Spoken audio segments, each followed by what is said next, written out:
Lo wanga ngai whamanua tuia ia Iova. O mea umafoi o te tonu ia te au. Ia whamanui lo na suafa pa ia. Lo wanga ngai whamanua tu ia Iova. Aua foi ni ingalo se mea e tasi o ana mea lafa. O le whaamangalo ina ua mio leanga umalaba. O le whaamalolo ina umai atoa uma. O le whaola ina mailo uola aile tunga mau. O le whaapaleina oe le alofa ma le alofa muti vale. O le malia ai lo manao i mea lelei. O le whaafowina lo tau le lea. Whapei o le aito. E whaia e Iova mea tonu ma whaamasinonga. Moe ua sawa ina umalawa. Na ia whaailoa nala ia Mose. Ana ngā luenga i le whanaunga Israel. E alofa muti vale ma alofa fua mai Iova. E tele ngese lona tosa. Ai tele lona alofa. E lea oa i mai pēa la vaia. E le wha moe foi i lona toa sā e whawawau. E le i whai e ia i tātou e tusa mā tātou wangasala. E le i taui mai foi o ia i tātou e tusa mā tātou a mioleanga. Awa e peo na mawalunga o le langi le lalolangi. E whapea o na te leo lona alofa ye mātatau ia te ia. E peo na vāvā mamao sa sae masisifo. E whapea lava o na wha mamao e ia i tātou o a tātou sori tu la whano. E whapeo na alofa muti vale o le tamai lana whanau. E whapea lava o na alofa muti vale o Iova ye mātatau ia te ia. A wā ua sila fia lava e ia le mea na whaiai i tātou. Ua manatu ia o le wefu lava i tātou. O le tangata e peo le muti o naso. E o le funga o le vao. E funga mai o ia. A wā aangi mai iai le matangi. Ona le ai le o ia. Ua le toi lofo o ia i le mea sa iai. A o le alofo Iova. Mai le vavau lava lea. E o i le whaavavau. I e mātatau ia te ia. O lana mio tonu foi. E o i le whanau o a lato whanau. Ua whatu mawina Iova lo nofo a li le langi. Ua pule au foi lona malo. Whamanua tuia ia Iova o to uma o au umalaba. O to wana wauna o e whaia lona whiringalo. Whamanua tuia ia Iova o mea umana i whaia. I mea umalaba ua pule ai o ia. Lo uanga ngai whaamanuia ia Iova.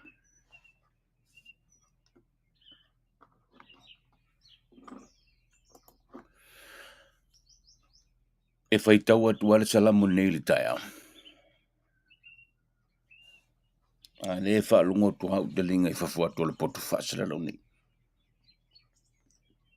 O te le roa po tali mai a mene. Manu lele e whafua tole tato potu whaasara lau. Be ua vea fo le whaitau ala o salamu ma mea ua pe pese atui ma manu lele e whaila la tu lotu o le taia. Be ua vea fo le whaitau o le salamu I le tau nei. Wala popoa ne ai ma manu lele. E whaalongolongo mai le whaitau ngā o le salamu. A salafo. A wala salamo le nei li taia. Wana whaamana tu ma ia te au maoe. Tātou te tala no I o tātou wanganga. Ia ala mai ai le nei taia o. Ma whaamanu wane ia Iova I le nei taia. Me sia. A wawe malifua mai I whanunga le lei. Wa o wala mai I le malosi. Malana me alofa foa I fua ia te oe mau. Le ola. A wae le aia se whailoto. Pēna whina ngalo aia I lana pule whaito tasi. E malamane le nei tai ao. O le ale temi o le aso le nae te mata mai ei. Walu. Walu tui. Ia pa wakala fu iu ao. Ao le nei tai ao. A ua maua le wanoa. O na tātou tau whaifa peane lea. Lo ngā ngai wha manu ia yo. Aua fo ine I ngalo se mea e tasi o ana mea lofa. Tasi la leo ana mea lofa. O lea. Wana tai mai oe. Hau. Ma I tātou uma. Lea o tātou pe nei le nei tai au. Wa mai lor kala. Ai e se ua fia I ngā pese ia. Ai a fia tamiti. O na pati lea. Whai mai lo leo whaifia. Te mai las tātou pati le nai vi ele li. I le nei tai au. I ono whapei le tau nei. Ala whai mai. Le au pele. Le nei tai au. Wa whamalo le soifua ma le langi ma. Tātou tau whai whafta ia e le nei tai au. Ilo nā lofa malunanga lei. Malo nā lofa tau muli ia oe malo ainga. Le o tātou toi whailoa ia le nei tai au. Vi ele atua le nei tai au. God is good. And all the time. God is good. Ia talofa. Soifua munui ia oe malo ainga. Male manatua le nei por kalame. Vai lua tutu sai le atua lo tātou manui ia. Wa tātou alafa ia I whanunga le nei tai au. Ma e oli mai foi. Turi matai mai le tāpenanga le porokalame le nei tai au po whea o le ahangi e le savili I le tāpenanga le Etlive le nei tai au. Nā mai lo vai aso manuia. Me le. Pai fui le taula o lo wha moe. Wha ko whaia le kalala vea. Koe ki mai lau la au le kaimea ngi I le vaso asau. Ia po. Koe 40. Tāpenanga o so tai au manuia. Manol te watai whea mga ruenga. Sa whitai tunga I ele to telo le tātua tinu o le whatanuina o lotu wala wina. Malor te watai. Malo fo I leo siosi ainga ma le tu singo o tātua ainga. Malo fo le sui fua lau de lei. Ia sa mo le atunu. Pede whela pa fo I le tawhararangi. E masani o na e tau muli mai e le ne o langa. O te whatalo whatia te oe le swafa mana malo le tātua ni whaola. Mana manatu maununga le porokalame nei. Sa manui o whaiva le nei vai aso. Pela fo na maseni ele la alo le tatu por kalame au fo na fa tu por kalame ma va tu fa malo ma fa fetai ma fa talo fa pitoi le ni tao le tapo inga mau le vesengo ta mama tina ma tu o tatu tunu malo fa fetai la u tu talo o tala moni ale tala na nga tatu fitoi no fa nga tatu te fitoi ma tatu fa talo fa o la u tu tala la valena tui o lo talo atu pea mo lau por kalame ma mai lau tu fa fatai o le mele na ele ma fo ngalo ia tau te mi umo le ni por kalame e ia le vaenga fa pitola fa tala fo te fa pena tuai tapo inga mau te mama tina mas tua fa fitai i lau te talo o lo talo si ai le ngata ia te umal por kalame o tama fana umale atunu o lo salalau matala fa auto iso te tafara rangi e fa tonu ino lo lato vala wine fe au matiu te mga luenga ki tofi nga lue a fitai le mana o te talo fa fitai pea i lo to mana tua pea o i mātou e awhie maune. Iau tō te talo i lea tae au ma lea tae au. So i wai ala whai mai nei tae au. Ia mana mana tō manuia. Ia o tāpena ne fwoi le whanau sau vai vevela i le nei tae au. Vane le tae au le whaafonga le tātou tunu. Tasi. Nei pukofe ua mai ni kai au karsi o kai lofa mai sesi aka i kai koe mai sesi aka i pukofe. Ua malu le aku ngungi. Kawhewe. E men se la mātou sai sa moi le vai aso lente nei i le vevela. A mosika kimo kau maru. Ai koe fo i mai la i nei lo mātou tunu. Ua maruru. Ia. E re ki o iesesi. Maruru ia pe a o te whaawatai e le o teia le nei atunu ini lo longa mani mawhi e mani mu wafi e ni vaenga te tele o le atunu. Na o se misi alofa i tele o atunu o rangi o lo wafi a. Ta te ia la i mo a o amai oe. O manuia. Lei, alo, whaafitai. A whai fōwe ala whai mai le nei tae ora le matamalingi. Se tala ua e maua e se pele ia o e whai langi ni fōlaunga o lo tātou whai tutoa umalawa lea. Wha mawhanawhana lea ngango le tua. Pe a whai wofitia le tāpua i ngā sā mō po whea lava le tafa. Ia po i sā ona o lana wala upa i se pele ia te oe. Ua e maua se tala. A whai fō ala whai mai le ni tau le ato toa le maalo se le tino te ilolo fō le mele o le mai. O le moe. Yes. O le makua i malo lo kuu lo wango i ima o a whai o le ngai mai. E leo susa le malo si le akua ke roe. Koe pūlo le afu ma le popi pēa umari iti lai. Le aima se mea ke so onga masau i fua. Yoe. Wa lava na ngā masau waku masau mai ala vea isa ka vale. Ku! Ka ofi. Peo kala ka ofi, please. A whai ua whale tonu male a totolo mara si moe whale rei. Pea o mga makamakari i tila. Ai a whai ura nā lawa i malosi oi. Malo whaftai. Malo. Ok. O le tātou proklame le tau nei, e whaisi tele o le tāpena ngā proklame le tau nei, te musu wai tangatasi le proklame ya suma. Se aku le kala le awana te umar pesa vaenga le onga usau le fa makala kur kala le si vaenga fa mai ke o Samoa ke milingo i Samoa. Pana me wa esel por kala me mai por kala me sa masanya. I'll share this with you. Good morning and welcome to Etlive. How are you? Your family all good? Good to see you this morning. Good morning. Whaatau se hotel talo fa voucher. Mo a inga mawo i Samoa. A wale whamana tuina o se ato tā ua whaelonga ina. Pe whai malo longa mta whawhawai whaiungo vai aso. Po tau mawhatanga foi. Asi ane loa i le upenga ta whailangi o le pacific40.com/hotel. Ma whaatau nei loa.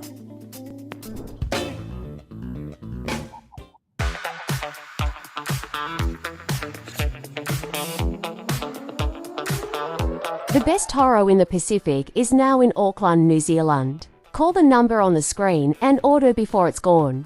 Only $20 a package of 2 kilos, or $150 for a bag of 16 kilos. Call me now, I'll be waiting.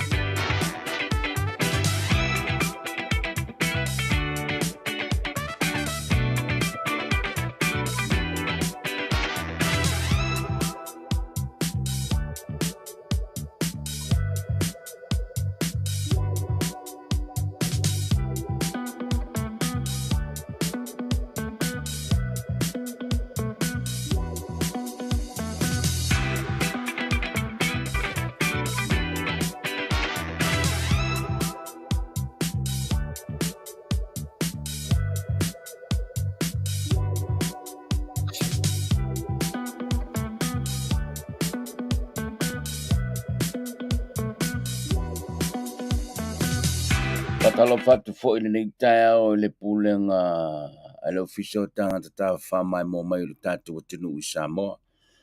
Malo whaaftei lau tō tāpenanga. Ua matua lava tau solo tātua tunu i talinga malo tele. Lo tāpenele tunu i le masino. Ki topa whatala whatu fōle ni tai au. I le pule ngā company ale One Talk Taro. Mai Papua New Guinea. Lau sunga i le lifo mai. Dr. Pulotu. Ia whapea fwoi lau sunga le tamai te pule le fionga ia tolo papa. Malo whaafatei lau tō langalonga sua i le porokala mea le Etlive. Uam fwoi nu whaatinu i nama wha wau le nei e unanga. I le tātua tunu i tau astona i o vasti. Tasi mana tua whātau sau tanga talo. Talane au i no whanga nā wai mai mō mai i isi whalolo. Pe te whasidi fo i le deri le no whanga nā tai iai. A whai ele mawele One Talk Taro. Whai iai o e mai le One Talk Taro. O le kaloro ngā le wala o nge mako i nge i au kilani.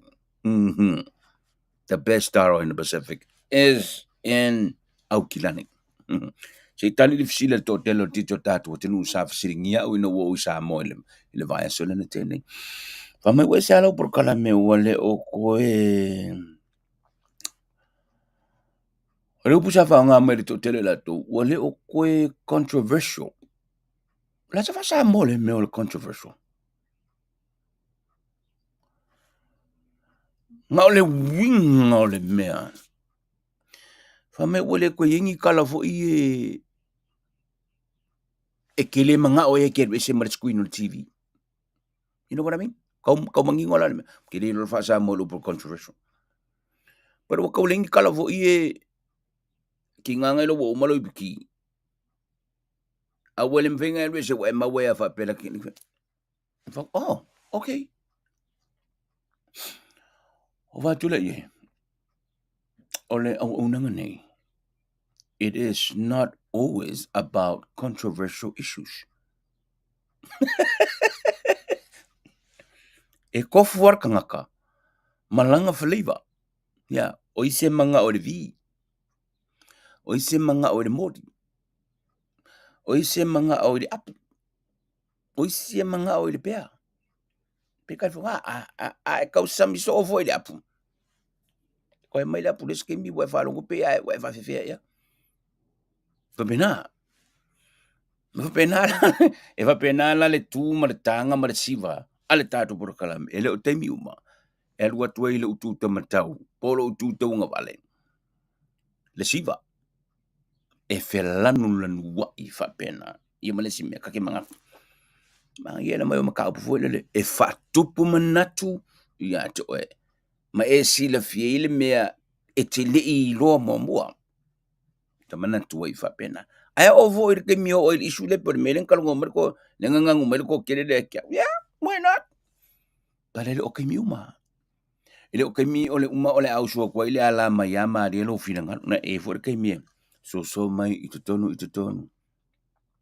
o so mai va penga go kanga je va penga ta total anyway tato por kalamel towning ona va so le no ia i sa moile fa man tuino le salauto sanga ole korisho avele sa man wai mal feilo inga na tala i mai ele ofisa tu tonu ole kalesia katoliko i Samoa. E fia fai se feilo inga malau tustala.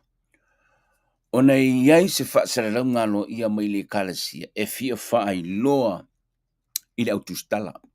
Malau fa sarela i Samoa. Ele i to tele ni sina iai. Ai na maua lewa noa manuo iai Samoa. Sa o iai la i le feilo inga lea. E tau fa umila titilanga, e tau lunga iel por kalamel town ne. Tau fa umila titi so fa umtalanga. Ina i e tuli te tau mai le tau lunga le por kalame. Le vanga mulu muda por kalame. O le isu, o whainga filifilinga tātou te masani that you are familiar with, and I am familiar with, and it's very common. Whainga filifilinga wa masani ai i tātou uma. Pala lava le tūlanga. Po le tūlanga pule, po le tūlanga whaatonu, po le tūlanga whaiwhau toina, po le tūlanga o le tofingo o le sea, po le tūlanga o le tofingo o le aki e pukopo, po le tūlanga o le tofingo o le kātinale, po le kulanga o le kofinga o le pale mia, o le sui whaepu o le palota, o whiriwhiringa o tūlanga tofi o so se whaeputonga mamatanga luenga, o whainga masani tātou te masani ai. Talo o le melo kalunga koe, o whainga whiriwhiringa wa fia ono o tū maanga whaamalo sifo, Western countries. Ma tū maanga so se atunu u wha demokrasi. Pe ao o ina whaia lātou whiriwhiringa, ai mise I tō whinga pito I maururunga. O le luinga lau tala. Kare le whakiri wa mariko whera ai.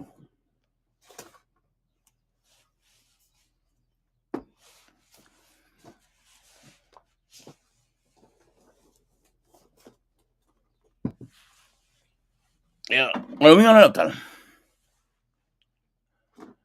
O le whinga whiriwhiringa le kalasia katoliko I le tō whinga o le ua maua neile. Le tō whinga o le tūlanga o le aki epikopo le kalasia. E makuai ese mamao. Ma whainga whiriwhiringa a so se e kalasia, ma so se whalapu tonga, ma whainga whiriwhiringa wa ese le fia ma o masani ai. Ana melana, o te mena e whai, ele tātou por kalamena. Because for the first time, o le urua I teimilia, wa o awai I se vala uri e whapene I maile kalasia katoliko. Ma o fesilia ilo, and I know also, this also may be the first time ua fesilia I seisio lau whasalau pulau tustala. Ile kalasia, ma fesilingi ai le whainga, le whatinonga, o le whainga whiriwhiringa o tō whinga ia. The process of selecting the candidate for the position of Archbishop of the Catholic Church in Samoa. E tawalunga la iaila o porkalame, le angai mana ia, whauloha lea, au ke lofu I ngā ua le vanga e alu, ngā I loku kakoriko, ai e kere I loa, but you know the good thing about it, o le whamamanga pātele le whilinga mate, even ia fionga I pātele ma fionga I tamai te sam, nobody knows. E lo uma e la tou le whainga, ma le whatinonga, the process. Pero suwafai whai e le whiriwhiringa, e le ai ma seisi ma keiroa. I Samoa a koa. Very interesting. E tawalunga la iele, e tawalunga iele por kalame nei li tai au. I le whainga whiriwhiringa na nai. A le men le, wha manino le. E fionga I pātele matamai te sa le whiringa le matustala. Le whainga o le process. Mautiloa. E tele au whisili le tau nei. E tali nei. I le mātou whilo. Inga le sa moile. I le māso le tene. To me, mawa ula vai i le skanka kakoriko. Whapea, wow. Okay. Ka kere I loa e whapea whainga. Para ia ia. E iai tu lei mamatungo fie. O te fie ia uia. I lea whainga whiriwhiringa. E peo an whamanino e pātele le whilo inga male au tu stala. Anyway, whaatolo tātu por kameta, where are you? Whele mele te matamatama I Etlive town. I'd like to know. Tell me. Apo wakafo se fia I ngā vai ngolorangi. Lea eke. Eke mai mo mai ei. I le porkala mele town. Show me. Tell me. Tau me tau. I'd like to see some new names I le porkala mele town. If possible. Tau mai e tau po wheo le rangi nai te matamata mai le porkala mele Etlive town. Au whakarikari la le kopea mai o lau message nei taia. Mo le atunu o lo alana papa au New Zealand. o le whaau tau moni mai le matanga luenga le soifua malolo ina. O wa whailau siaki o le bowel cancer. All the men. O lo te tala noa tu le tupao li, ipo le tupao ta maa. Wa whailau siaki o le bowel cancer. Leo o whaafengo fia le matanga luenga. O na whailau siaki e lafa tuai nai lo fale. Ma whaatino lavai o e lava ia. E au ngomo lau kalamai o au ile i lau doktor. E whaatino e whai lavai oe i lo fale. E la siaki fuar ngā paoli o le oke alma. No. E lo e o ar kanka fit. E maua i le mea. Ai le ala le vavena maua. E ma whai una whai tungtinga. Ai a kuai o ngolo musu. Ke le whare kong. Wo whai. A whai ke musu e whai o o e aia. Aran me kire kango e whai inga ia maua pele avano e umiele ola ma le soifua. Tau te mafuta i mae e pele i ato ai. Do it now. If you're not going to do it for yourself, do it for the people that you love. Huh? Oi lale matamatamai le Etlive le tau nei. Au fele te matamatamai. Okay, let's go. Oh, Lay Shepherd. Talo fatui matamata te Bullhead City in Arizona. Wow. Kaya papo Amerika so le ringi kaya. Okay, who's this? Terini Barn, watching you from Lower Hutt in Wellington. Okay, wafela mai willing kongi ringi kaya. This one here, Letuli Tua, Talof Palodi, watching you from Sacramento in California. Manuinu weekend on Sawala, wafela amalikale, ile tau nei, so me mwangu ti au pa ia a tina talofa tui matamata tu ni Remuera. Ke fiwa kauling Remuera. Ala kau suru er kankar kau Remuera. Auckland. Blessed weekend. Malo 5 day. Yes, thanks for watching. Who else is watching and where are you watching me from? Okay, let's go here. Sina Uvale.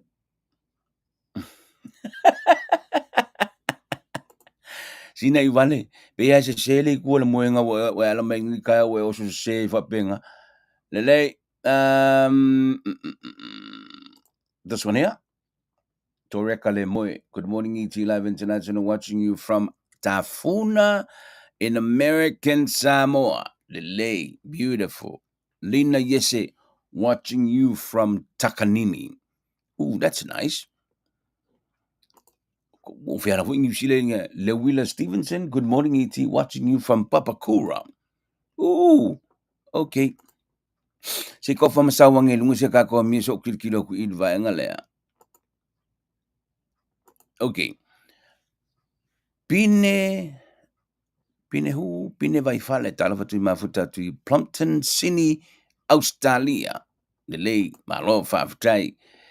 Somebody from Hawaii, I guess Pepe Tupola matamata tu nei Honolulu, Hawaii. Delay malo fafutai. Anybody else? Naima Lene from Ashburton. Koi fafe foi ngai o kuruloma ngai mai Ashburton.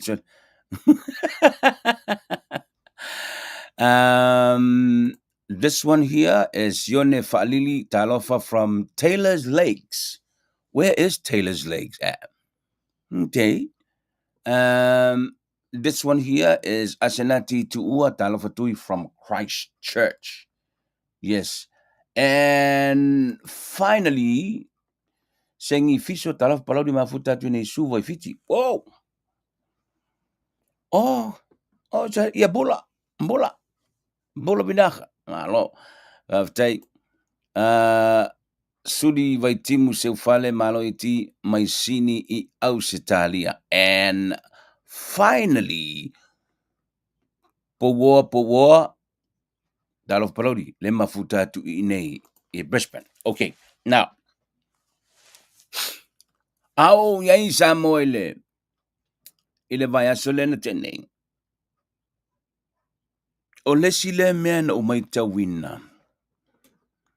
I le atunuu, I le vai aso lena te nei. O le tūlanga I le lapisi. Vai ane ale tai au ma le whaafonga mai ale tātou atunu. O le mea nā laino mana o e amatatu lau tanuanga le tau nei le mata apule. Ona le pe ona sila fia. O le tau whaita pena uma le atunuu. I lana tali ngā malo e le masino ki topa. O le matanga luenga po le pulenga o tangata tā whamai mō mai lu tātou atunu. Le tasi le matanga luenga. O lo o tau la mua. I le tūlanga o le tū mamā. I vai ai uma. Ma so se afio anga. Pero le mea leo te mai tawina. O lo wanga I mai le male vale le anga I mai I tutonu li taunanga. O ka se mama o te whaala. A mata mai lava I na I sata puala. Se ia taulalata mai I vai tele. Ma wha solo mai ai anga I mai tutonu li taunanga. O le mea leo te iloa. E pei a e lata mai li taunanga. O na matalo leo na e vai li tele o le lapisi e pai te whaala. A o le anga I le alu tua. O le matua mama lava. Se I vang nai. The Cross Island Road there watu. I tamaling e tau I uta I afio malu. Mau atuai le tu malosi. E iei fu vanga na. But o le vaenga leo le taulanga. Pasi whaafia la uta avale le vaenga leo le taulanga. Until one time. Mo whaaluanga pasi leo kawa. O vai pea lava pea. E le kere o lapisi. E le o ngā to tonu o le taulanga. O le mea nga, o ke o fwai kele. I took some photos na pua na I wata. O le whaasolonga la lea, o le manga tolu wā le I le lata. O le alulunga ngai o I mangengi maal watu ai o I le kolisio Samoa. O ala vaia. O te le o I loa. Po o I la tou le moa ina ta whaala. A umaona moa. O la le mea whai le vao le. Pa wale mele ke vai uma. O nga koe blow mai leo le vao sawa nga I le mele moa le vao. A tele lao ta whaala le manga tonu le. Masalo le kei lo le vai nga kongo la. Wale lo kalunga koe. A lapisi. Watch this. O le anga ina I tonu le manga o le awala alo le manga. Tafa la na o le awala. Le manuia. O te le iloa po le kona kalate moa vao e ngafa ma le moa ino le vao ma pick up le lapisi. Po o le matawhai o I lava le ainga o lo lātou ru mawhale lean. Le whaama maino le lapisi le nei. Po o le ngā luenga lea a le whono whaavae. E le ngā al kufanga o le milionga a le whaama maingo le lapisi. Po le ngā luenga o le whaama maingo le lapisi le ngei. O le ngā luenga I whito I tonu. Ma le pule nu. Po suyo le malo. But it's ever inga le manuia. Ugly. It doesn't look nice. Ale visidi tele la. A whaila le ua pai te whala. O le ngā luenga la hai. Le whaama maina o le lapisi le. O le a whenga le I tono le mangao. Le tele na alo iai. A sile. Na tau ma whaama velo I fafo. Na tau ma whaama tongi I fafo. Le lapisi la lea. Tasi la lea vaenga. O lo o tau la muai. Le matanga luenga. O tanga ta whaamai mo mane tunu. O le mata whai yoi. Ai mesea I la tou.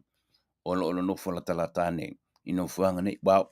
Yung whapea maingi. E lengi mako lapisi. But it's right in front and right where you live. Lala ofisiri nga. O le mea ea. O le ngā luenga ngā kangaka. e anga le luma fale le po nga luenga e nga luenga le mo va mo ma fa ta lo to e la pisi na pe mai mo ile tunu po nga luenga po nga luenga fo el fon fa vai whatever it is o le makua ke le o la pisi o le mea nga o lo nga lue ni le tatu tunu le temi nei i le fa la ulo ino le vai nga le danga e te tau o na fama ma o singa luenga fai to te e o a fo kungu ya kaulanga I'm telling you e o fa kungu kaulanga like ko lua la e o ka longa la pisi e uma ko ngi ai nya por kaulanga ya I think all will fa mo le mata puna nei ole tu fa tasima le ngalo due fa tasio le tunu fa mama ta fala I may say no fuanga e pasi tu mai ai le to tele o tatu malo ole a tatu tali malo nei but that's a question o ye fa mama ngale me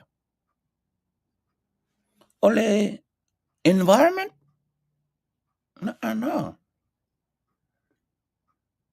it's not fair le kong yo la pisi e la kon makangal wengo tu mga fama pe la kuri makangal wengo ka fa kuri je fama I think ole tatia ila o la pisi va pene ele atunu ino vanga vai tele I think o se ngal wenga ma se tu ma se anga wale ma fo kere a eta mafa a failo to maftanga to tala au ilo mauta ma avela ula pisi la fo ai a wai ke le manga o fo oe e alua ku se ka ai makongi uma se akola pisi lu mo me o lo e la la I think al fa mai no le tunu ngal wenga fai to tele yo e a eta mafa kala wa au ilo mauka kali ele usua ni matatia ele la pisi au le fa pa ine no fuanga o lo anga ele to tele le tatu ya ka ilo yai ile paka fo ile paka fo le lu mangi nga le farkal malo tustala kasi nga ngofang but anyway all in all ole nga to le mta pulne ina ia nga lu fa tasi le tunu ile fa mamaina o tatu le ka ko kaulang awal kaulang ka ko ele se mela ka ko fa mo fo ya lucia mo sai nga mai fa mamala pis e fa mamalava e tatu la tatu lava la pis ta pena fa mamal tatu tu wal tatu tani nga malo o lo to fita pena mai tatu le masino topa I think ko va sono asos frufa o ko topa ina sulus fu lima oktober va sona le tali malo ai le tatu tu no il fono tanga a malo o le tau pulenga vai aso le nei le fono wa e sera o vai atu le faingo le fono ne wai ai o le faingo le fono le wai ai nei wa le o to iai se vanoa e tu wa vanoa ini tu wa inga tu ula foi ma so ona fai wa le o to iai se vanoa e to e tu wa vanoa i mua le malo lua fonga fitai wale to e tu wanoa ma le ai se avanoa e to e tu wa istangata e so ona faini tu inga le fa vaya le ai ni fa maunga e fa maoni ai mashala vai tu inga e a fiai foi pule ma minister uma o le cabinet o le vasulene sa o mata tu ina le mata opu no vevesi e le fono in bola so tofia ile launga ale fionga ile li foi pule o sa fata numero tasi o mana tu ile tauni tauni tu fa e mo atule le vai ngole launga na mafuai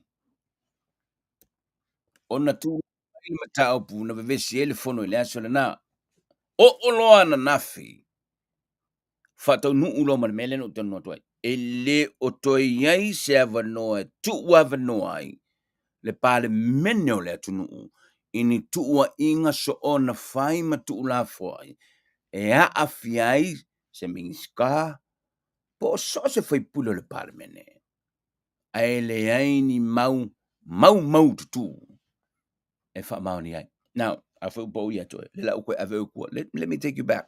I think o la stofi. Le sa whai ele whono. Na manu ai le mata upu lea. Na mafuai o na tāpāloa. Le mata upu lea tala no tuai. O atua inga ki sau moe. You make sure you have the evidence to back it up because o lau kilo kua whongo le mena wa iei. E le koe i se avungo e koe whaingi sa ngonga ku la fuai. Kua I ai se kangaka o le pāremenge. E a ngoa mangi mori mau ku. Now, o le tae au leo le stofi. Watch this. Tala ile whamsinonga.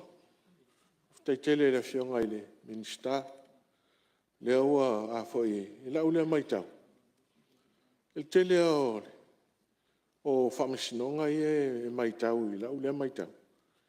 Tele toa whaia manatu o tangata o le tātou tunu. Upea umai a. Ia sei ungar whamsinonga. Whale o lātou manatu mo lātou whinanga. Ai le mwhainto suia le whae ungar whamsinonga manu. Au tolu vai stalu ai o whanongongo i le siwa le sfasal lau mai I New Zealand.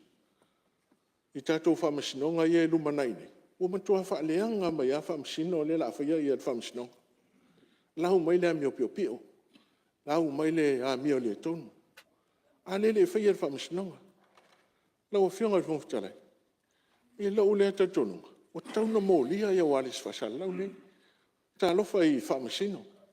O matua malepe te tamali anga o whamasino ne o whaaleanga mai. Te lao tātou e toa whaia manatu pēa umai unga o whamasino. Ai langa no whanongongo e tolwa e staluai. O whaaleanga mai a whionga I whamasino. E mese mta upu I e lumana I nei. E lau le talo I lau whionga I whongtarai. A ese awa noe mōlia. Nga I taun tātou manu I whamasino. O le si tū leo le. O le tātou mano I taun tātou alo ia. Ala o fta o fale hanga mai lo. O whionga e a whai e mwhaina whaistula a whai e mauria mai. Au mai tangata ne. O le a whio mai whamsinonga e tātou te whaaro alo mai e. Ai whai mea la tau la whonga whapea I tono le. I lato wale swasala. Ngona I whano noa I lau whionga e. E lau whionga I whongtalai. Lua lau whisa o leo. Whaftai tele lau whionga I minsta o leo. Tele o whawhitauli e whiangai mai nei. Tele o tale pe whale le iei nei. E o tatu whanongongo ai. O atua isi tau lea ma sapelu. Tu lole mota. O atua atu tono whale rosi I ator po stope. O I lea huli te o whai. Ma fuaisa. Tali ale o te tali ea tauntaso I fuanga. Wana no e ngā oi tangata o tauntaso I fuanga. Ai sisila to e wa o tele le ai marolo sa le foi o ai tato mano minista o faleanga no fianga to e faleanga tanga fa no e le me tau solo mo e tato kapene tanto e faleanga me tato parmi faleanga ia nga leo o e fa no e le tula o le tula e ma le si malu sei o to tula do le minista malama yo le tau whawhile mu atul tae au. Lau la unga leu tupol whawela vel tae au nei. A pe maria ia. A whawa e whamel na upu. A ise me whapena o tupu o whaleanga al kapeneta. A ise me whapena o tupu. Se me lau whamauningo. Ele o kapeneta le whaleanga al kapeneta. Lena sa no mai nei le te fai por kapeneta. E tau solo mua tau whaleanga al tanga. Mea ia sa no mai wale si fasal lau pule lato. The freedom of expression. Ia la puleri. Ai mana e fia fai so langona. Na eru le o e fai. Ai la ia te tau le whamsinonga tali e tangata na. Le e kaunga whai kongo parmenga nge. Tango kako e kaunga whai ai unga waka nge. Ia, lau whionga tōna tala. Ia, eu sou lá e lafi mai lau whionga sui o. Ia, o sai mai sei mai ana. Ia, le la o to e lafo mai malesi o pulea. O te tāpāla whamauningo o saunonga ia. Lena la unga na itangata lo fa le ngal fam sino ale wa tau sau no mai wa le la fitu tangata ia yo le wale sfasal lau le tal no le wa sau no ane na sau no mai ni o le wale sfasal lau le tal no wa le la fa sa ia sio to tu ai ki lau le ma fa fa fa le tu lai mai no fianga les o le wale sfasal lau so fo malorina se tu lai mai ia e ngo folava male Ko ama vava ai ko ai le. Me kai au whafkai le ong sa i lo fiok. Ma lol whafoi, ma lol koa. O le vanga pesel sui mamalu. Ma kua ia e au whasa lau whafo. Whalea nga inga o le whamsimoka. E ngā ong whamunga kua kulo fionga whamfukai. Au ngi ngalo sui. O levan kau whakul ka ko malo ai whaleanga ri chapipi whamsimoka. Sa kua ia leanga e ri chapipi whamsingo. I unga whamsimoka. Au langa i ngalo lau. Lau fionga i whamfitalai e matua e san mele a ngai mai minsta lea. Ma ngai maria sui ngofo nao se i whatua kala. E le whamalo matua. O le matapu le tal no mai. Maria le sui o safata. Umar whamasino. Se ava mai. Lea la o ke whaia. Ia fua se kapu. Ia, e foi le. O au launga o le launga su e misa. E lai ma se mea ka ua o iai. Ngā ngau whamunga kua kulo whiunga whongwhakalai. O le mea leo o koe mangkua i sa Se lau whiunga i whongwhitalai. O ke whakua ku le lafu. Fast full valu i kulanga ke o maia whamaong yanga. O lea e kui kua langa i onga onga mea lea. O le miska. Kua kua ia. E se whakoe. Lau whiunga e... Lau whiunga e... Ia manino le mea. Ina le lafo lau sunga. Mai mo mau. Ia, o leo a... Lau whiunga e manino lau whamtalanga o tūranga lea. O le wales whasalau ai leo whamasino. O le wales whasalau na whaia whasalaunga. A le winga o lau tala. Ua whaia la tau tala. Ai le whaia whamasinonga. O le telo tātou. Ia, o e manatu. Umar whamasinonga. Malie lo whiunga misa se wherpese tala rufua. Ia, o nga o leo tātou a tala noa. E leo mautu mai foi se mau. Me lea... O le a tatia mai se sa ili tatu whamaunga. Sa ili atu whamaunga. O iei le saunuanga lea. Ia ona toi whailo atu lea pe a tatu mali tatu malolong. Pe a umar tatu malolonga.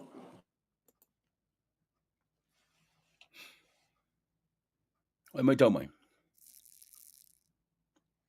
E le o toe tu uava noa le parlemene. I so o se saunoanga ma so o se launga. E tuua ia se sei nai se tangata o le parlemene. Se fai pule. Po o se minister. Ini tuua inga. E au noa mani wha maunga mau tutua moni ma wha maoni tua inga. Nangol mea fwoi le te iloa. O le ana toa tula i ele minister le sui fua malolo ina e wha tula la fua ma wha alua loa e se vaenga o le kabineta. Nia ngā koe di liu kua. Na matua i longa o na tinga i nai le fionga i le minister o wha atuanga. Nga ko kei loa le mengupu. Na fiai. I le tūlanga lawa le tasi. Lea la ua toi langa ne le fionga li whaipule. Ma ua tāpai nei wha maumaunga i le mata o pule nei. Fono la na le stofi. A o le fono la i le sona nafi. Lea la na toi wha manino ai lola. Tu so le as fono i le sona nafi. Na a toa le iai le wha se fulu valu i tula e tu so le la fon. E wha manino. Ma fonga i loa le fonga vetalai, lana whae unga whai, ma whasidinga ele whionga li whai pule. Wha maumaunga ia na tā pāe le maota. O le na tā pena ia le whai pule, ma mamoli mai le maota. And let me tell you this. Ele kasi se lau pepa. Ele kasi se lau pepa. Watch this. Ia, taruai ono loo ta oto le lafono wha mauni e whono au. Wai tu lafono la sui go yuni lua oru wha. Sa o whatunuina aile sus whono mo sa whatanu no tasi. E tu ina mai an wha maunga wha mauni aile na sa unuanga na ia tu i aile fionga ni mista whatoanga mo whainga whaiva. O leo te tāpā ai suma maru na ia tu ina mai. Nei loa wha maunga e pio no ta ua. E tu so le lafo ua wha maunia. O te whatunuina whai lau sunga whai lau tusi na ia mori mai wha maunga sui mamalu lau lau a whono. lau fionga ile, o stalai ia, ustai ale, atonu ngā lau fionga. Pe o lau te vai atu o ova mari fastful valu I tū la, pe le ua ova atu, le o toa e sau no mai lau fionga. Wau te loa ova lo mari fastful valu. Ia ua lea o ngāle lafu, ngā whāloa. Ai ustai ale, atonu ngā lau fionga. O le aite tonu le fasu walu tu la. Ia.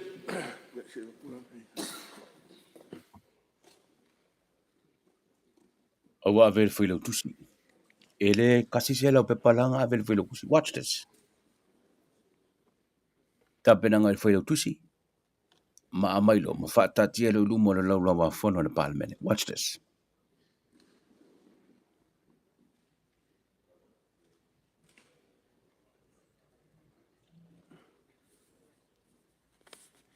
Wa.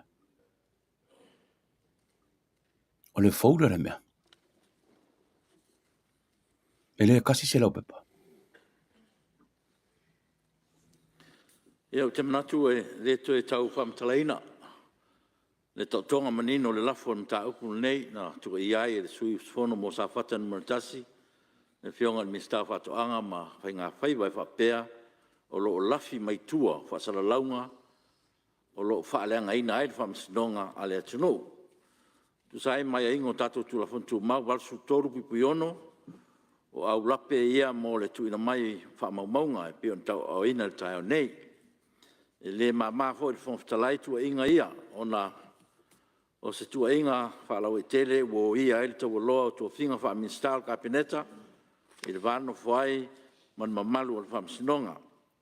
E a tia ulpuipuinga o le mamalu o le parimene le vano fuai man whamsinonga o se tasi o I tūtino whaatau ngai tau loa o le tātou malo. O le sailinga o le sao ma le ato toa whaamaumaunga o tuina mai. O le isi lea I tu au pitu silion tau o na ilo ina le lei. Ua manatu le whongwhitalai. O le a whaatino o tātou whainga masani wha parimene e tāng whiaim tāu whapenei mo se maninonga o le parimene mo se whaiunga o tāwhia ngai o le neim tā upu. O le tūlanga o pitu silion a mio tonu. O le whaatūrai o se komiti sua e whapitoa. E whaase e iai whaamaumaunga le suis whono mo sa whata numero tasi. E ilo ai ma toi li poti mai ai I le whono o ao. Ma sui nero komiti o tō fia. Au pa au muripola, alo I tafua muripola o te te whono. Ona pola uofo, nua fisiri pie la uofo o le sui te te whono. Tu anasi I leota, suis whono. Se ua muli fasitoma, suis whono. Ni wawa eti malolo, suis whono. Ale, vena ale, suis whono. Ona po lau tafi fio se lafi pe saol, suis whono. Ai ono, tile ngafa, suis whono. Ala ia sa, moe wha uo, malangai, tutio ai, se pulona mo nanu. O le suis whono.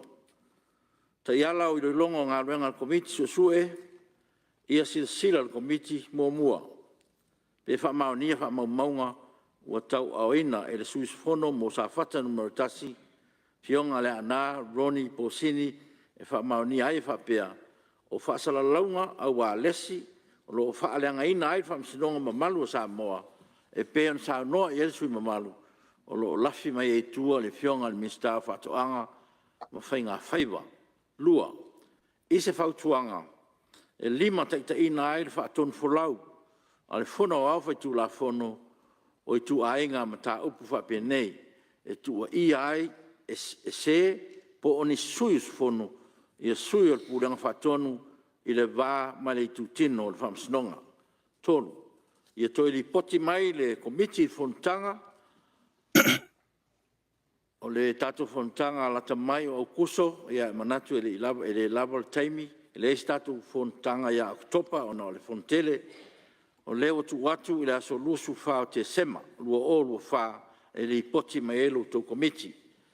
O le nei fuanga, ua whai e tu sai mai a inga o tu la whontu mau iwa suma tasi.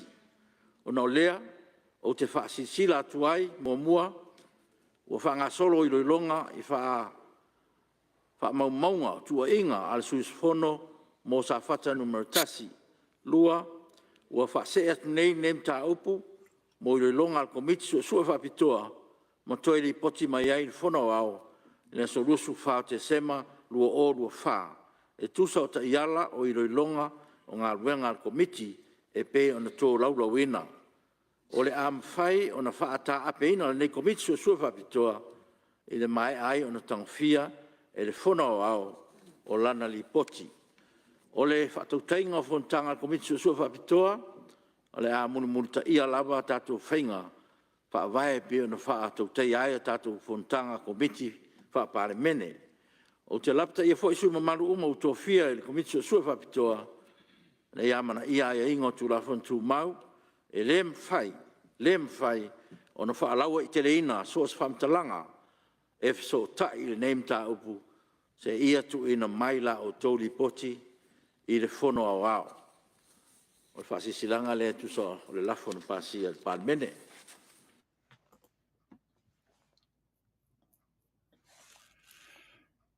Le ua tofi nei le komiti nga whamala i loilo ino le mlata apu nei mal so ino maui o wa mori mai le whaipula sa fata le mlatasi. Sui le komiti e to lima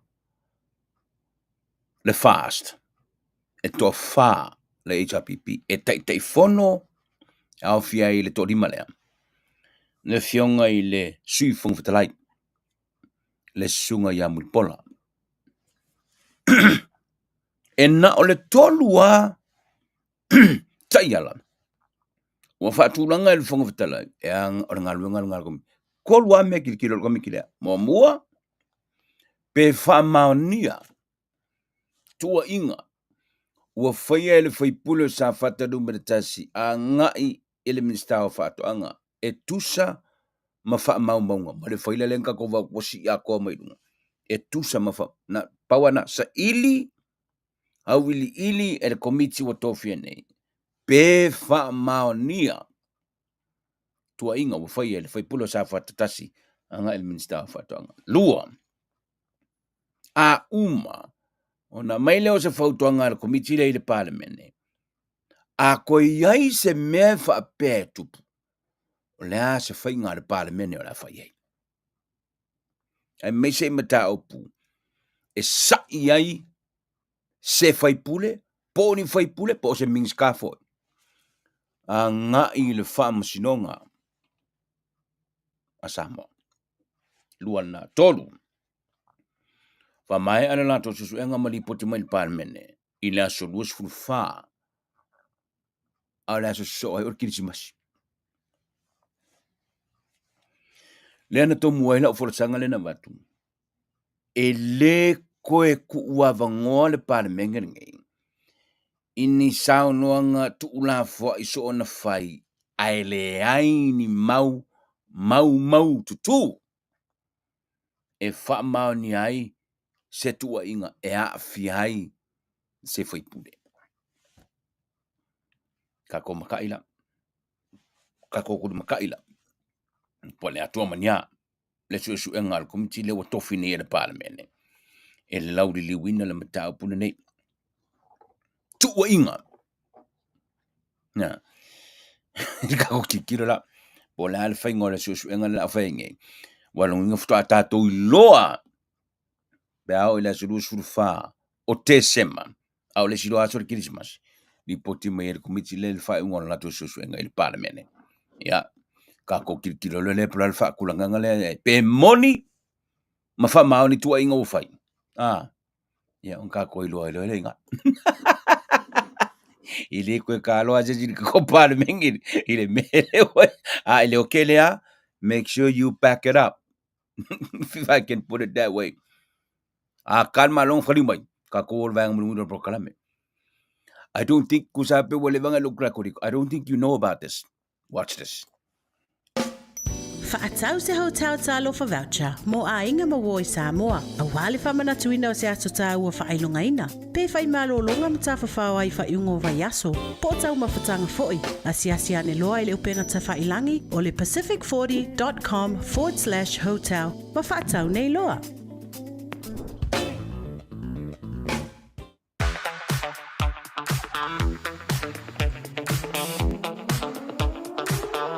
The best Toro in the Pacific is now in Auckland, New Zealand. Call the number on the screen and order before it's gone. Only $20 a package of 2 kilos, or $150 for a bag of 16 kilos. Call me now, I'll be waiting.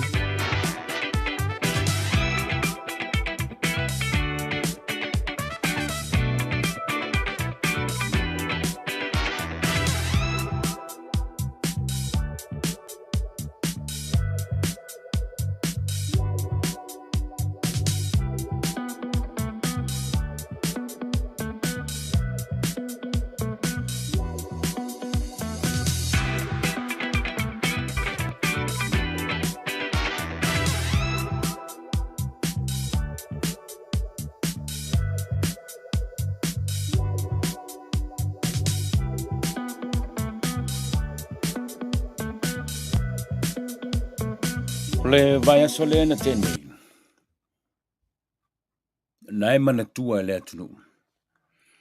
Sa o iai sa moa i le vai aso atoa o le whamna tuina o le salautau sanga o le kolisio a vele. O le vai aso lava lea. Na manu ai le wheloa inga a le ofisa o le kalesia katoliko i le pule anga Samoa. Ma le au tūstala ma le au whasara lau. O le wheloa inga le nei. O le whaalau loa ina aloa ia. O le tofinga tū tasi.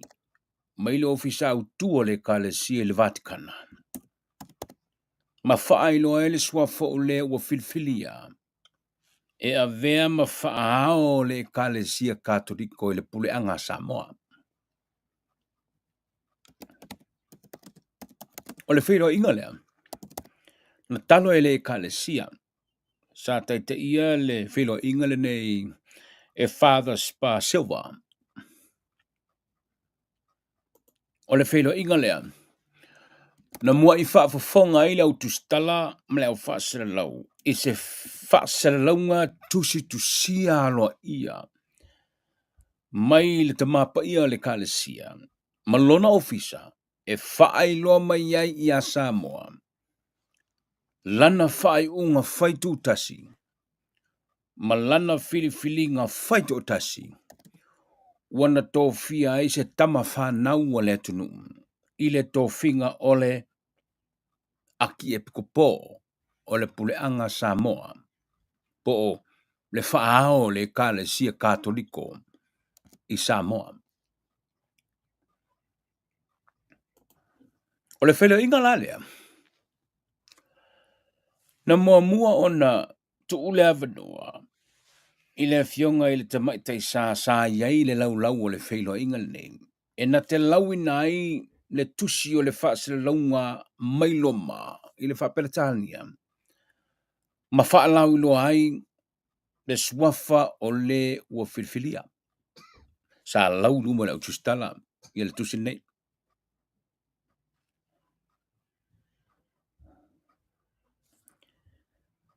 O le maea o le lawina o le tusi le nei.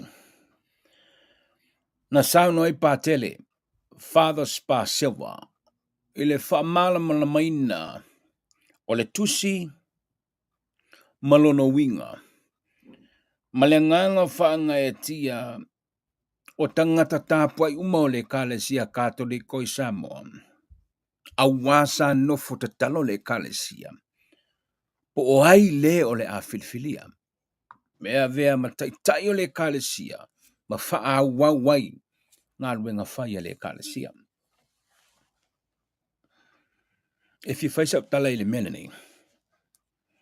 Ewi no le mena tupulu vaso nei. Awa vele ava noa mai le teminana whailoa i eisu i le kalesia ma mātou le utustala mla whasa lau. Sa maule ava no o te tala noa ai mai le nāso se o mai le soa. O te tala noa ai inisi o wo mai masani o i la tau e iai le tāpua inga le kalesia katoliko. O le mafua anga o lau tala noa. Sa ofisiri sili. O le ua filifilia. Pe whamata o le ua filifilia. O se tasi lea na tau mate i ai la tau. Wa vele umila o le vale, ma le whaatanonga lea. Wa ulo ai. E se fo i le tilo nisi le kalesia. E le tanga tasi fo. E se fo i na mate iai nisi o le e kalesia. A wa whaate ia. I le filifilinga wa whai. E uila ina whaate ia o nei ese le mea na manatu i la tau o le a nga i ele tofinga. A o lea ua ese le tanga tau filifili. E uila ina whaate ia. A o le lawa lunga lo la tau filingalo. O le lato patipatia ua toe filifilia se tama whānaua Samoa i le tofinga. A tangata umai no tele noa iei. Na tasi moe moe lo lato finingalo o tasi. E lei maseisi na mate. O se papalangi o le a fili mailoma na te wha wawina le tofinga le neo le aki e kupo o le kalesia. So that's o le tala fia la mua ua filifilia se tama whanau ua le tunu. Na te wha wawina le tofinga le nei lua. Ua leo se papalangi, e leo se wha ilonga lanu. Ua manatu ala atou. Ia, ua levo na iai le tunu. Ma tupu pea le wha tuanga ma le tapu inga kātoniko. I le Pasifika, a fua mai Samoa. O le pinine na. O le lato manatu. E uine lato te iei le whengon whiwhiringa. Ua manatu lato peo le melen tilo iai, le te mapa ia. Ua mawaa le wha vae o le kalesia i Samoa. O se mea wala ngata taua i lava. Ona filifilia pea. Se tama whanau o Samoa. E na te whaaua wina. Le tō whinga o le aki epiku pō. O le puleanga Samoa apia. Which is, it's good news to all the Catholics i Samoa. Ia.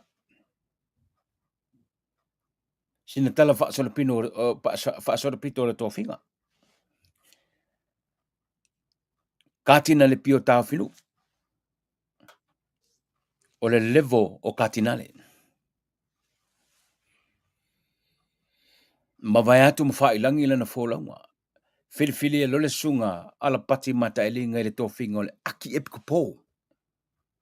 O le level directly under katinale. Tama whanau o le tunu. O whailangi fōlaunga. A o le voa toi whiriwhiri leisi tama whanau o le tunu. I le tō whinga lava lea o le aki epiku pō. Ina wa umala for sanga le laulau.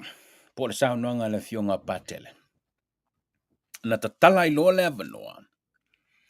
Ini fesidi al autus tala. Ini metaupu. O au sa amata mea le fesidi. Ona, wata manatu o lota avanoa lea. Manua lea ta te pito i luma le saufa inga. E whaila ta fesidi lea ngai tau whai hui le for sanga. Ale fionga patele. Ai mo mal mele na lai no fialun filo inga nei. Ai no wata tala lo le avanoa e fesidi. Ola fesidi mo mua na fesidi.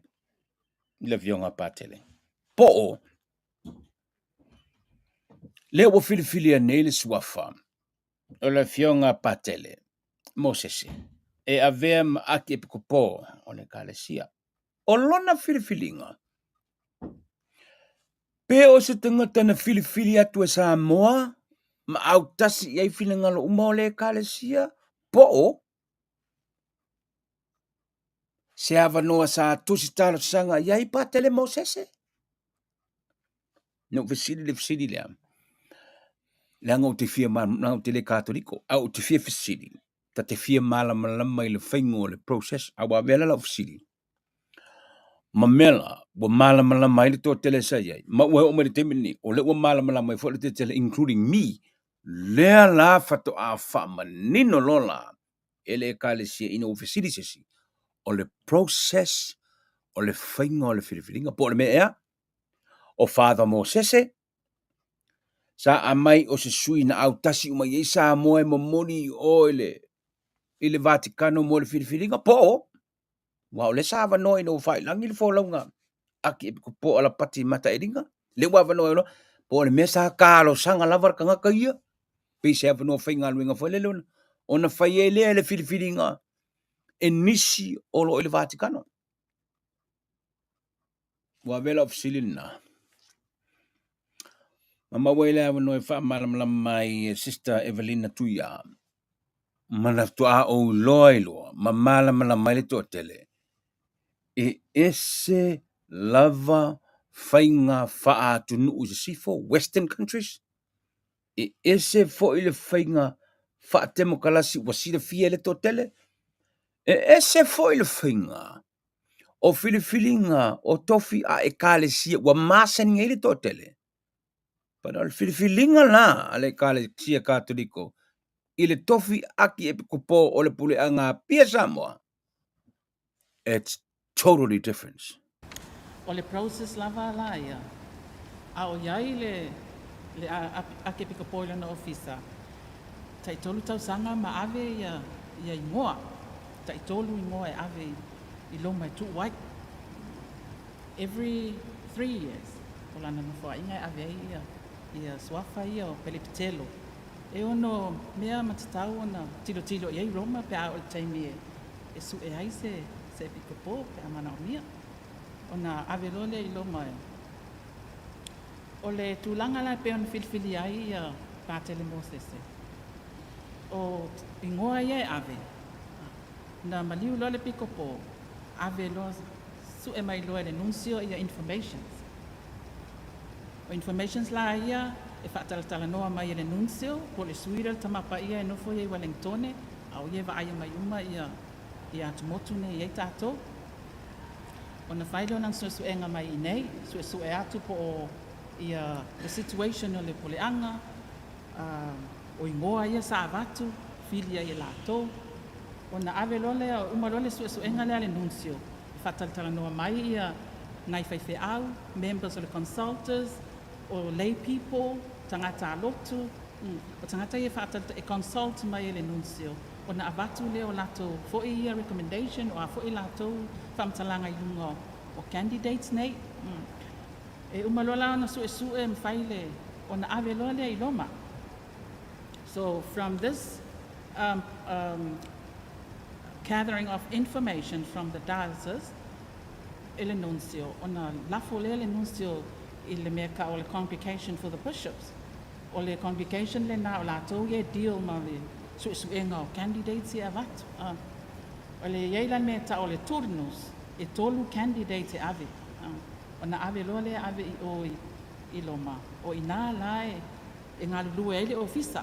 Le ofisa le congregation for the bishops.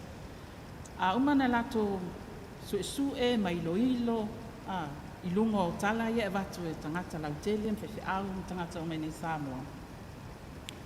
O na ave lole lato whaifo ele li poti ale congregation. O na ave lole il tamapaia. O tamapaia la te tilo ile turnos leo avatu. E tilo foi la ia awa il canon law. E iai ia requirements. E tau na tolos fu lima tau sanga whaifi au e a foi e tau na candidate. Ia mai tau na lima tau sanga. Talon fa peliptel fa staulanga. Ia mai tau foi ona iai nga characters malanga ia foi ia malos no fa to me umana required for a candidate. Ia na vatu lole I tamapaia. O tamapaia la na te filfilia. O ia na te filfilia mai le turnus lea lewa avatu. Lea na avatu I le nuncio to the congregation to the pope. O na filfili lole ele pope. E pule lava la le pope na te talia le turnus lea. Or he asked for another turnus, or he himself elect another one. He is free to do that. So, o le filfilinga o le candidate, ele apply. Ele apply se whaiwhi au ile tūlanga lea. O e pikopo lava, e whaia le, e tilo ia po ai, o na ave leo na ingoa ia. O ingo foi la ia, filfilinga la le fai annuncio. Io na live of ait, ia i le lisi lea bishop lea avatu every 3 years. Io na fili mai ai leo, tangata ne to to. Io na ave loa lea i fafo. Ai o le tofinga, ele fai se fe ausanga active campaign, pe o mea ia fai le ai. Fulfilling al Pope, it's a free election e fai to atasi le tamapa ia. Ai o le process lava ia, o le autu o le process, e fi sosoani ai e le Pope o le tamapa ia. E fai lang fulfilling o le pikopo e va aia ia se o le ana. Salo se tali pupu lava ele a palai se fai fiao. O le fulfilling ai e a watu tangata. Lau ke fulfilling le natu tai fa popo iai ma le leo o le tamapa ia. Le mafuai na fai le apoi ben lea. O le process a toa lava ia mo le whamakalanga. A secrecy, a confidential, the process. It's not that the church has something shameful to hide, but e ai le popolenga foi le ekalesia i le tangata la le o consider ina ia awane ia se pressure ia ma lesi to fo itu e protect mai le for the selection process le from any outside influence pe o mea mai e fai tete foi le iai me foi na lai ma o nga maintain the secrecy me foi la le pensau no patele ele ai se lua i swafa i ave no le pikopo lava le ia ave me le nunse o le discretion ale pikopo le ai ave ai ana l'analisi le e subject nga i o nga o le peono fai atu, o le process, o le purpose o le process, e fiso soani ai tamapa ia, e fili mai ia le e piko pōfou. No le ave lavo ingoa mai i nei, i le nuncio, i le congregation, ai o le pope tota se fai mai denomination. Me le si fa o popongo le, e kua fai al su suenga, e kusi seminali o le mesa a ongai e fesilingia le faithful palisi ya sa nga dua ai e mai se la tu mau ina ia fili mai se si au o kwa malama le lei ia le kalesia ile i ona winga malana ngaluenga i me umala me le kula i mai o pakele le nei kufinga o se tala fia mo i tatu umalama o ka koiloa e se le anga mali o le fai au fitfilinga pe e folinga mai na ave le fa mua i fai au Samoa lava ia o lo ngā lua Samoa Tutuila New Zealand Australia Amerika Maloma pa e kelea le mea sa tala iai ia leo kula i mai ia o pa kele mo se leo fitfili e fai mataita o ana nafi whakua maua le wadoa o ke email iai whaafitai iai ma whaamalo iai lona talia o le wala au lia awai e le whai ngofia ko whinga i lata mai ta watu o kai loa lenga lua le ofisa oka veo lolo ngai whaafia kauli le ofisa au na whaafia tauli e pupuni umal manai o ngā luenga wha apostolo po ngā luenga tala i le li Te mana tua malama le tō tele le tātua tunu le process len whaamatala le fionga le temati sān. O ta se ma le tau fisosoani mai o pātele le tau whaamalama mai no la ofisili. Ina o ofisili ngie le whaingole. O le process o le whaingole whiriwhiringa. Ne lau manino. Tai tolu tau sanga. Ma ave le aki epiko po oiai. Iloma. Swafai to tolu. E whai le mea le nā every 3 years. So te lei lola, e lei mawhai o na tali, mai lei I whaamani noa foi, mai le ai foi seisi nata sile fia. Rale mea le li kui karongo mei. Mai le teimi o le noa foi inga ake piko po ala pati matailinga. Se o le teimi na maliwai. Pena whaafia o na ia ave le lisi leo swafai to toru. Tanu mai lana no foi inga wana le whamaia, e fionga tamatai sa, e toru sanga. Let's say, nga whaafa o nga ave lisi o swafa e toru. Up to today, O le filifilinga o le tofinga o le apiko ko leo tofia nei ai ia Patele Moses. E lei loa e seisi. Na ofisiti ngia wala ngai toru sua foi fa mai le nave. Pe o le sua fa Patele Moses o aila mai si Patele Samoe nave. Nela tani mai le fionga Patele Spase wa. Even that la tau te leiloa. Ar me foi la e kufisile le mawofau. O longo fia o listia na ave. E aki e kupo kaluai. Le na ave le swafo Patele Moses. O le longo fia o lisi. Ya, manesi foi mea. Pe na ave le swafo o le wa filifilia nei. E aki e kupo wa fai langi le fo. Pe na ave ile teimi na tau ave ai e Bishop Brown, lena va ia sa mo le temi aus. Ta pena se fili e vema fa au le college. Pena ave ele ta ile sa ye. So nobody knows. La la ka wo le mele tui.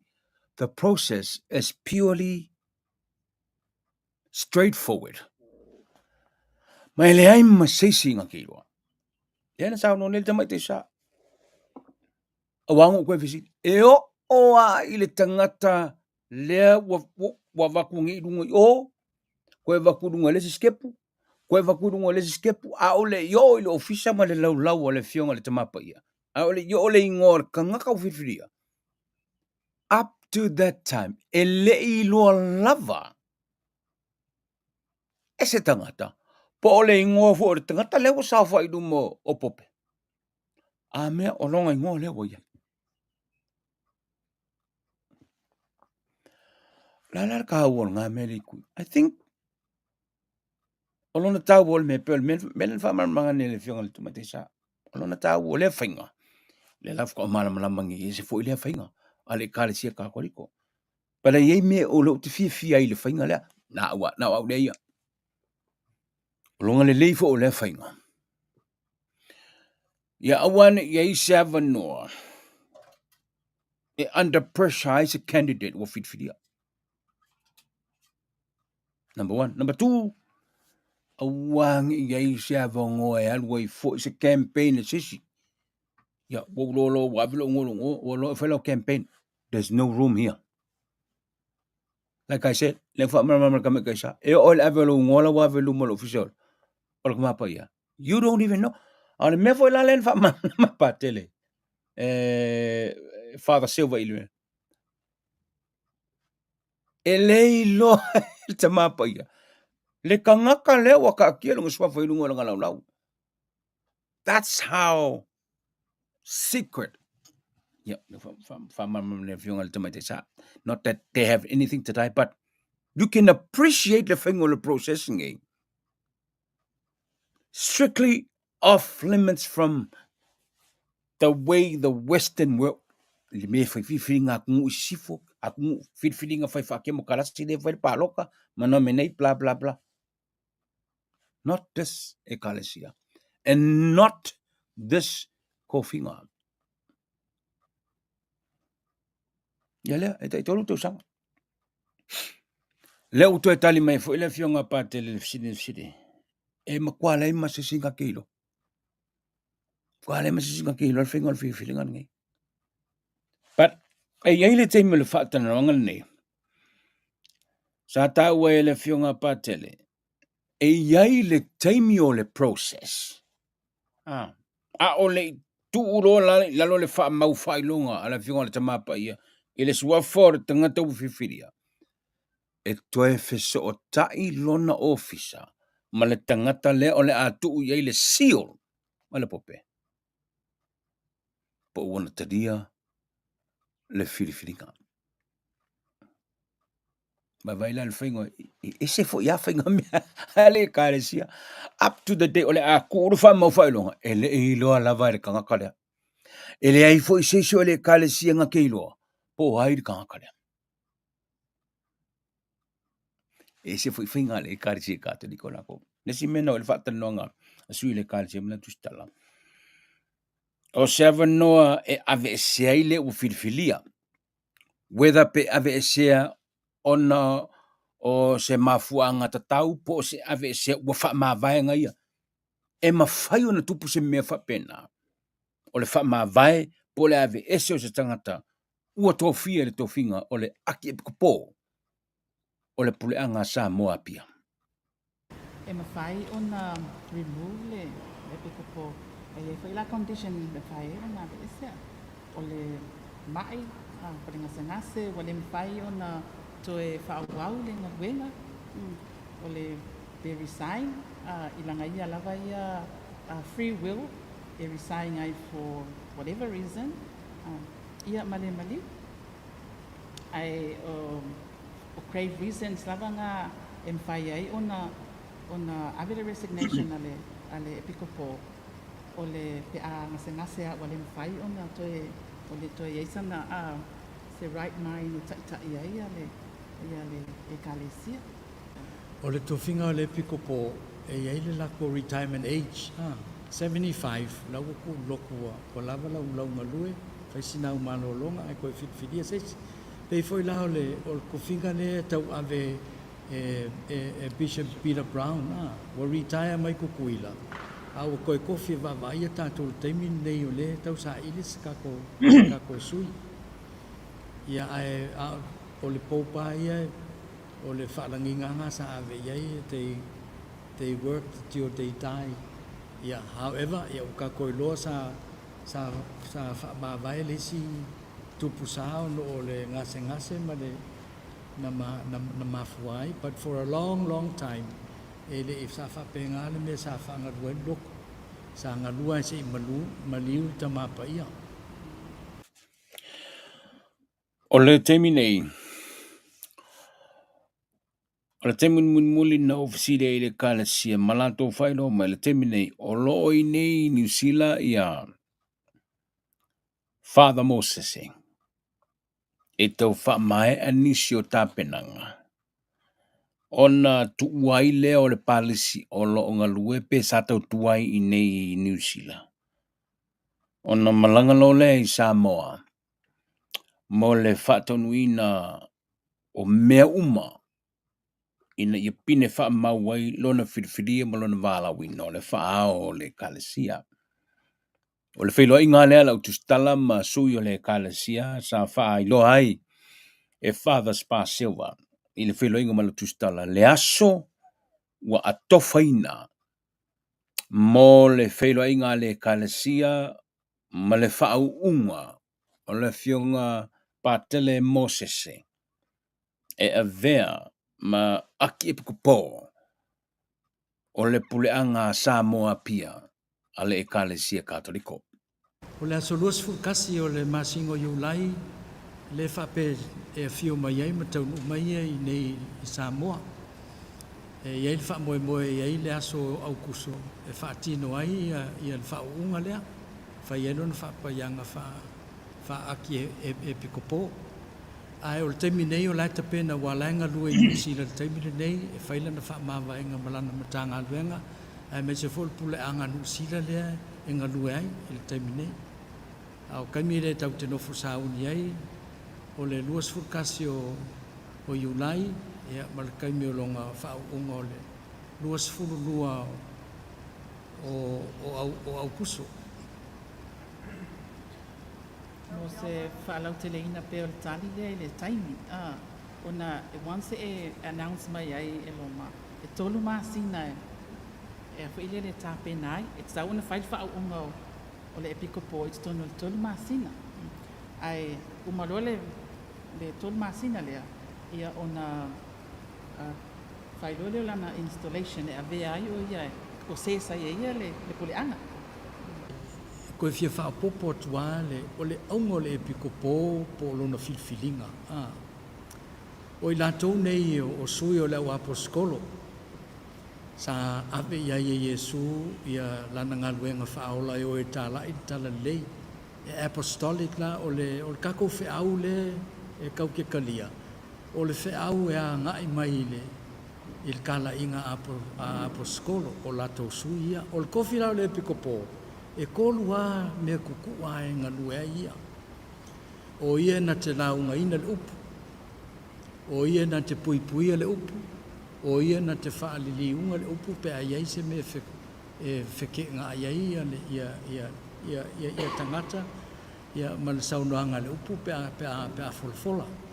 So mea ta aua ia o le kofilo le pikopo. He is to preach the word. He is to safeguard the word. O ia ngai puipuia le upu lea.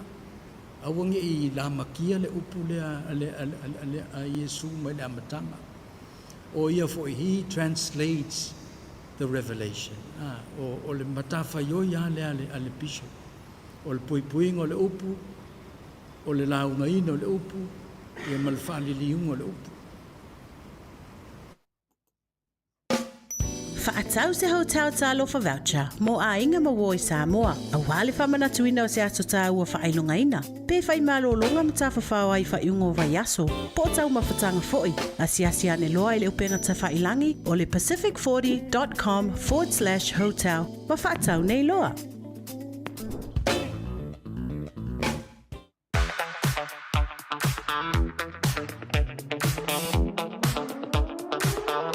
The best horo in the Pacific is now in Auckland, New Zealand. Call the number on the screen and order before it's gone. Only $20 a package of 2 kilos, or $150 for a bag of 16 kilos. Call me now, I'll be waiting.